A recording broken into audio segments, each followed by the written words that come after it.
The European Parliament. It's government from afar, a bureaucratic nightmare. Its chamber is a bastion of European left-of-centre thinking, a crucible of progressivism, with national sovereignty burning at its core.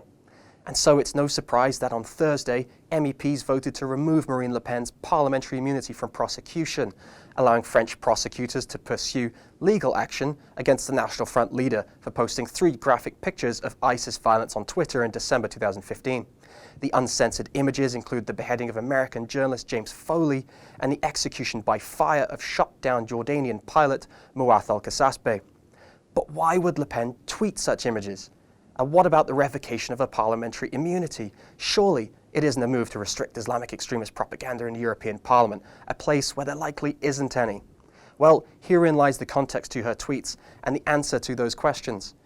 In December 2015, Le Pen found herself in a spat with a journalist, Jean-Jacques Bourdin. Bourdin had compared Le Pen's National Front to ISIS, known by the acronym Daesh. This was an absurd assertion from Bourdin, which led Le Pen to respond in kind, tweeting, "Daesh is this." Now, Le Pen went on to delete that tweet that contained a photo of James Foley after criticism from his family. At the time, Le Pen said, "I did not know it was a photo of James Foley. And when I learned that his parents demanded that he take it down, I did, obviously." It's clear that Le Pen's intent was not to antagonize Mr. Foley's family. Her acceptance of their distress and distaste at the image's distribution, although widely available elsewhere online, led Le Pen to respectfully delete the tweet. The right-wing firebrand's intent was rather to make a point, to shine light on the reality of ISIS's crimes, to showcase the terror group's brutality and savagery.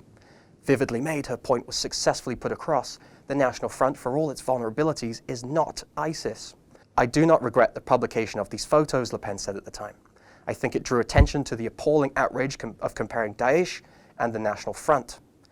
It is true, though, that in France the maximum penalty for distributing violent images is 3 years in prison and a fine of up to 75,000 euros. It is also true, however, that this vote by the European Parliament was triggered by a request from the prosecutor of Nanterre in Western Paris. Le Pen, who has consistently led first-round polls, dismissed the efforts to remove her immunity as part of the system that wants to stop the French People's candidate that I am. The first round of the French presidential election will be held on April 23rd of 2017. For the Rebel.media, I'm Alexander Jones.